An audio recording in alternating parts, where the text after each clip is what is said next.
Welcome to Reflector Reflections, the podcast exploring the unique and fascinating world of human design through the lens of being a reflector.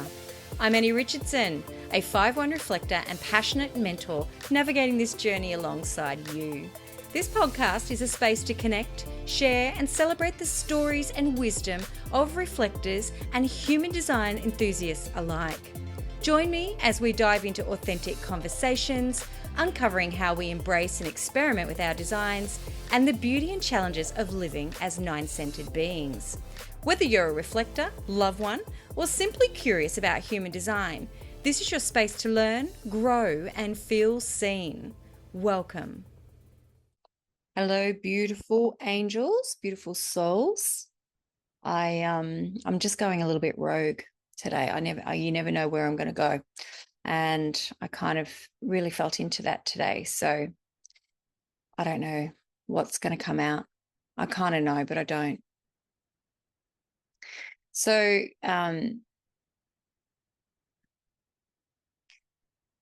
I've been sitting with something quite deep over the last, I don't know, even a year or two, but a lot this year. And I thought, what's a better way to open up a conversation than me to voice something? And I know that as a fifth line, again, we are here to universalize. That's literally how conversations get started. And it can really disrupt people because they're not ready for that conversation to be started. But it's my process and my way of doing it. And I have learned, and I am learning continually, that this is my experiment and how I absorb the information in human design, in astrology, in Gene Keys, in all of the things. It's my lived experience, right?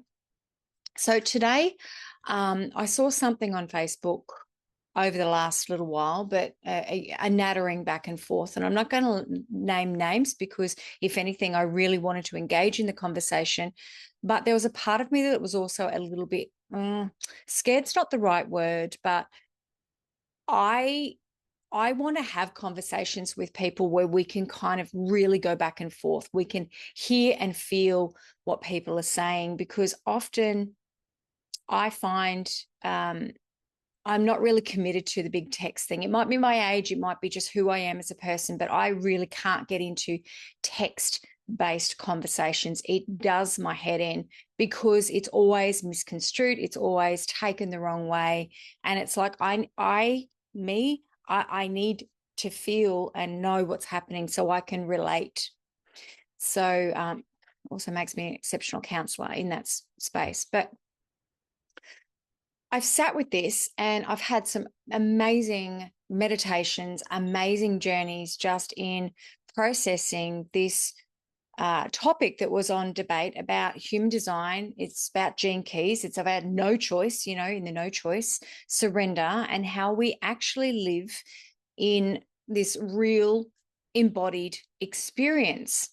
So it's really allowed me to take a little bit of pause from this and not engage in it in a textual way, to be able to kind of go, well, how do I feel about this?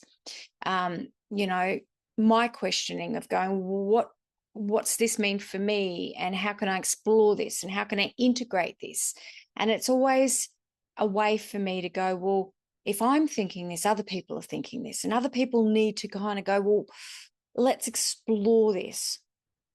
And so one of the first things that I want to touch on is this constant barrage of the seven-centered being versus the nine-centered being. And that's how it's often portrayed, right? It's always like, that's seven-centered, your being, and it's very dismissive language. And I kind of thought, well, hang on a second, let me go back and explore seven-centered to nine-centered, because a lot of these people who are saying this, it's valid, but it's also like anything with evolution, it's a flowing in. It's not just, oh my God, in 1781, suddenly we mutated from seven-centered beings to nine-centered beings, and we've now got to be a nine-centered being.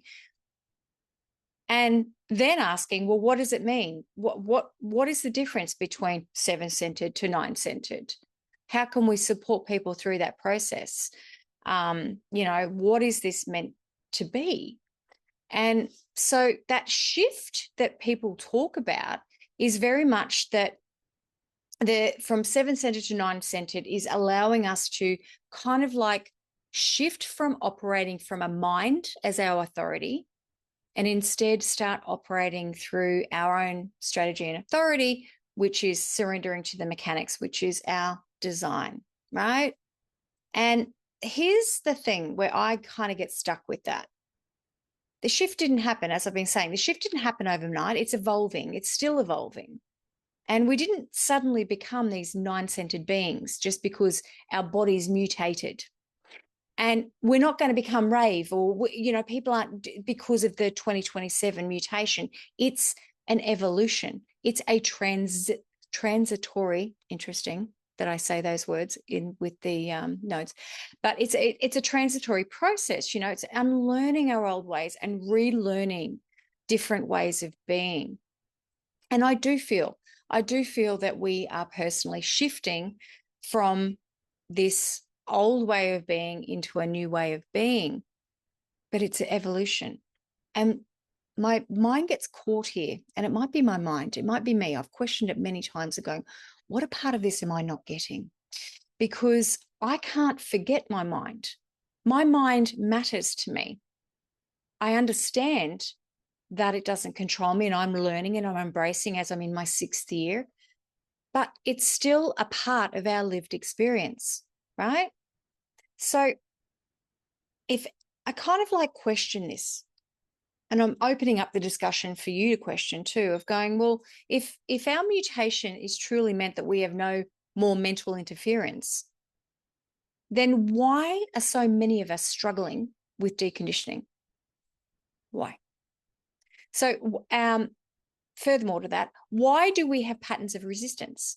Why do we have fears? Why do we have mental loops? People are, that's the mind, that's the mental mind. And then I invite you to consider, well, if surrender, which people say, if surrender was as easy as just flicking a switch, then wouldn't we already be embodied beings? Like, am I not alone? Am I alone in this thinking of going, hang on a second, these people, these saying, it's like bang, bang, and bang, black and white. It's like, yeah, but what about the gray in between of how we evolve, of how we naturally need to go through this process? So, and that kind of brings me to this whole idea of surrender and the no choice. And I ask myself time and time again, I've written it many times in my journal, is no choice too extreme? Am I just surrendering for the sake of surrendering? And it's a really big baffle for me. And one of the things with human design that I have struggled with, and I'm being very, very honest with you and vulnerable here, I've really struggled with this no choice, because there's a part of my critical thinking mind, again, they're going to go, oh, that's just the mind. But it's also like the mind is a part of who I am. And without my mind, I can't, it's a symbiotic relationship. And I don't necessarily agree that everything is just purely mechanical. And I don't necessarily kind of agree, though I do, that we are simply passengers in a vehicle witnessing life as it unfolds. Well, what's the point of life? So in this whole, no choice is essentially people are alluding, or the teachings say that, our design is fixed, right? And who we are. And we can't mentally force ourselves to be anything else. And that the body knows where it's going. And I agree with that. I kind of really do agree with that our design is kind of fixed. We are born. We know who we are, and we've now got to navigate through all of that. But if we take this too literally, doesn't it start to appear like that we have literally no choice and we can't do anything, and we're just these blobs floating around in life? Like, we're not, what's the point of us being here? And this is the questions, deep questions that I have. And somebody who's longer into their experiment might go, oh, this is the not self mind getting in the way. But I understand that I like to ask questions that don't really matter, but it's also a part of me. I understand my mind is not my authority. I've felt this time and time again throughout these years, but I'm not going to dismiss it because it's a part of what makes me me. And I believe it's a part of what makes you you. And so I often sit with this, time and time again, because I get it. Mind doesn't need to be in control. There's so many times that my mind has taken me onto different ways and stuff like that. But as a therapist and someone who works in somatics and all these kind of things that I'm really like deepening my, knowledge on, not just in human design, of going, if we don't engage the mind to become a friend, hand out, how can we actually really process any of this? So I feel like we need a middle ground here and a way to integrate this idea of you just have to surrender. Because for some of us, surrender is not an option. It doesn't feel good. We can't just surrender. The body doesn't feel safe to surrender. The mind doesn't feel safe to surrender. And the practical part of me in my conscious fifth line is like, well, how are practical ways that we can, incorporate this? And one of the big questions I ask myself often is, if I have no choice, right? If I have no choice, and this is where my skepticism comes in, then what is my role as a conscious participant in life? If I have no choice. Or is that just the learning at the end of the day to go, we have no choice after all? And if I follow my strategy and authority, I'm still going to experience feelings, awareness, and a deeper connection to myself, right? It's inevitable. So I still have a choice about how I'm going to experience anything in every given day. And I'm learning that at the end of the day, my experience matters. And even if I'm ultimately just aligning with my correct path and what feels good for me, I'm still actively a participant in that. I know, aren't you? These are questions I'd love for you to just consider and start having a chat about. I'd love to have a roundtable around this, by the way, where people just don't preach just because they want to preach the mechanics. It's about a lived experience of how we experiment and navigate through this journey. And there's no right or wrong. There's absolutely no right or wrong. And even me throwing up these questions, it's just like, there's a part of me that has that fear of going, oh, you're just going to be pulled down and going, that's not correct. Who says it's not correct? Might not be correct for you, might not be correct for you. Maybe it feels correct for me. At this point in my life and my journey and how I'm exploring my life. And that leads me on to further, stuff to do with this conversation that was ongoing that I observed of how, some of us really enjoy the gene keys and human design. Whereas you've got very much a purist mentality of going, well, gene keys is not part of it. It's a mental game, I think, were the words. And again, not pulling this person out or these people out. I'm just allowing this conversation to evolve. But we want to have an understanding about how the G keys fits into all of human design. So the gene keys, for me, it is a part of human design. It is based on it. It's Richard Rudd's version of it, but it's actually allowed me as a person to take a little bit more depth and understand my process a little bit more. It's actually helped me, and I'm going to use the word contemplate because that is a Richard Rudd word, because it helps me, or it has helped me contemplate the mechanics of human design in a way that feels gentler and more spacious and more accessible. And when we're exploring, navigating through this, some might say it's not about growth. It's not about these kind of things. It's not about self-growth. And I beg to differ because of this reasoning. If we can understand things a little bit more, again, working in a relationship between the mind and the body, we can kind of accept things with a little bit more ease and grace. So Gene Keys has been a big part of my life for a while, and it will always be because it complements it. And I know that the human design, and I'm going to call them purists in a loving way, will argue that it is too mental and too focused on this contemplation. And there's often natterings that it's seven-centered, right? It's a seven-centered approach opposed to a nine-centered one. But again, I'm looking at what does it mean to be seven-centered to nine-centered, and how do we evolve into that? And I'm like, well, isn't this also about a way that we can learn to embody?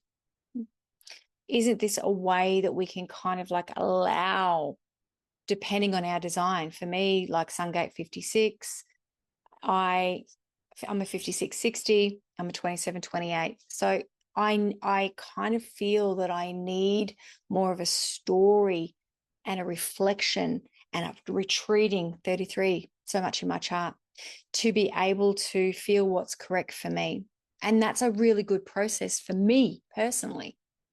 So who is someone to turn around and say, don't do that or don't do that because that's not for you?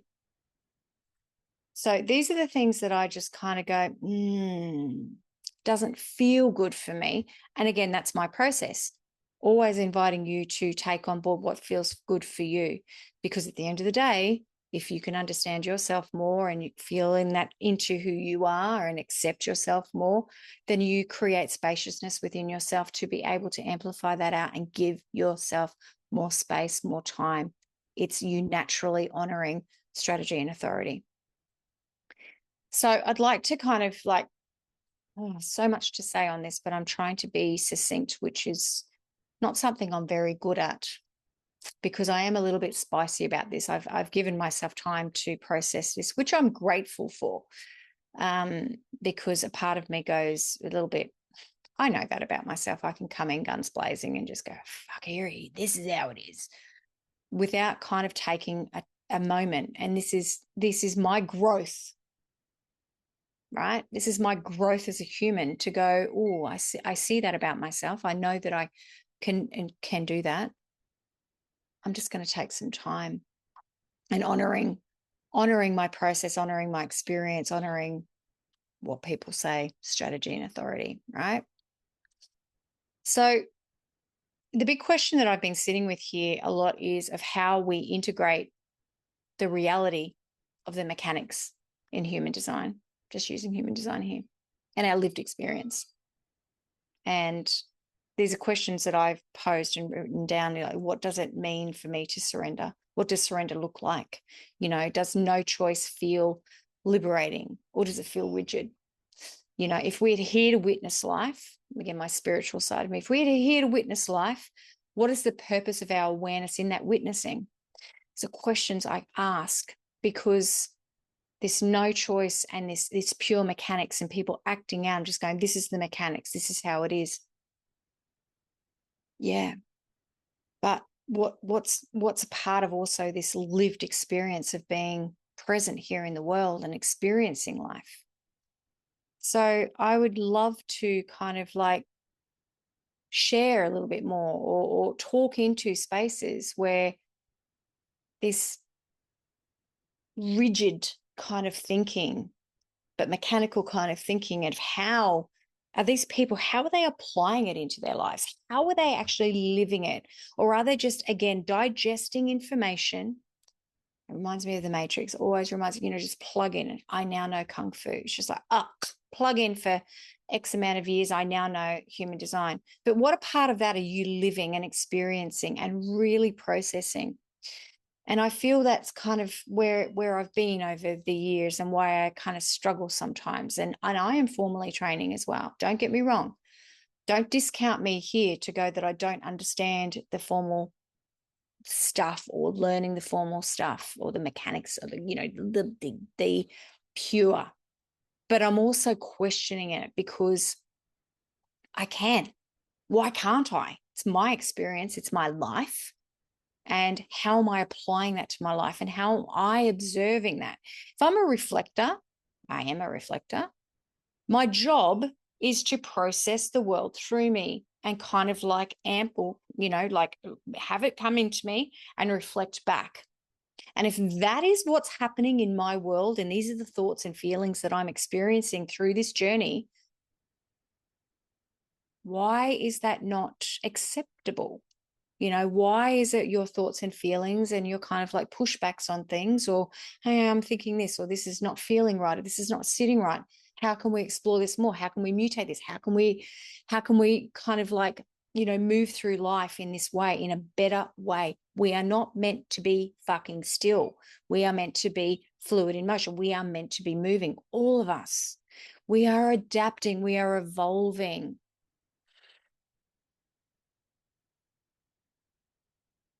We are adapting. We are evolving. There's something else I also want to talk about when it comes to personal growth. And a lot of people say that the true essence of human design isn't about personal growth. It's about living correctly. I mean, we might be wordsmithing here, but I want to kind of like challenge that and go, isn't strategy and authority doesn't it literally guide us to make better and more aligned decisions? That's growth, right? And deconditioning. Deconditioning is about shedding conditioning to return to essence, our true self. That's growth, isn't it? I think so. And this 7-year process is a transformation in how we experience reality, right? And isn't that personal growth? So I get that when we talk about the mechanics in human design, it's not about changing yourself in a self-help way, but it could be seen as surrendering to things that you are still evolving and growing.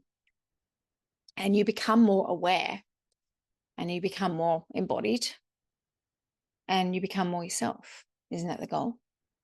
So to dismiss all of that just as mechanics and say there's no personal growth involved, it feels like an oversimplification. And I don't kind of like to do that. Not that it's any of my business, but it's just like when you have people come in and they're not willing to appreciate somebody's lived experience or their sharing of that lived experience and just, it's the mechanics. It's like you are not allowing the 7-centered to mature into the 9 because you're shutting the process down. So I'm inviting you to consider this yourself, of going, it's okay for you to evolve. It's okay for you to kind of like move through this. I don't care what anyone says or thinks about that, because my work and my life is so much more than just human design and gene keys. Everything else that I've done, everything that I'm exploring through this world is so much deeper than just human design or gene keys. They are just tools that I use, and I love them because it's helped me. And I know that when you're listening to this, it's helped you as well. So I feel like I've got enough of it out. I always hope, here's my transference. I always hope that I have said enough, or I've covered enough to make things that I'm sharing, I've given you some foundation and kind of built on it. But sometimes I can't help the heresy in me, and I can't help this feeling of just, I need to say something. And I've been able over the last little while to really just go, am I saying something for the sake of saying something, or am I saying something just because it's urgent? And sitting with that. And the beautiful thing about me not wanting to text is it allows me to pull back. And then when I kind of come back to this in a couple of days, which I've done, and go, hang on a second, I still want to talk about that. I don't know how I'm going to talk about that. It's completely different Annie to the Annie that I experienced at the time, but I'm still present and it's still something that means something. I can share. I have ample right. This is my fucking channel. I can say whatever I bloody well want. But that's not coming from a place of ego. It's coming from the place sometimes I feel that, and I know this sounds a little woo-woo, but I sometimes feel like the hand of God, for lack of better words, or I'm pushed to kind of say it. And it could be provocation. It could be for whatever reason, but I get hits. And this is one of those hits that I'd really love to talk about more. And if somebody wants to, if they have an opinion, a bigger opinion on this, or a little bit more knowledge than I do, or something they want to say, you know what, I'd love to sit down and record like a panel where we can all have our equal time, or people can have equal time. We don't just have one person talking but equal footing on how this works, or how we can all navigate this, because it's a conversation. I feel it's a conversation. It becomes more about mechanics and more about a lived experience. How is your lived experience going? How are you journeying through this process? How are you inviting more of you into your daily conversation, into your daily awareness? And you can read all the books. We say it all the time. You can read all the books. You can think you know everything. You can recite fucking everything from memory. But how is that showing up for you? How are you living it? How are you living who you are, or who you think you are? How are you living it? So I'm always inviting you to explore how it is a lived experience. And one of the reasons I love sharing these stories with people is for that reason of going, this is your lived experience, and I'm here. I'm here to observe and witness that. And I like it because I always learn something I didn't know, something I can kind of grab on and go, oh, never thought about it like that. Anyway, sending you lots of love, as always, and I'll talk to you soon.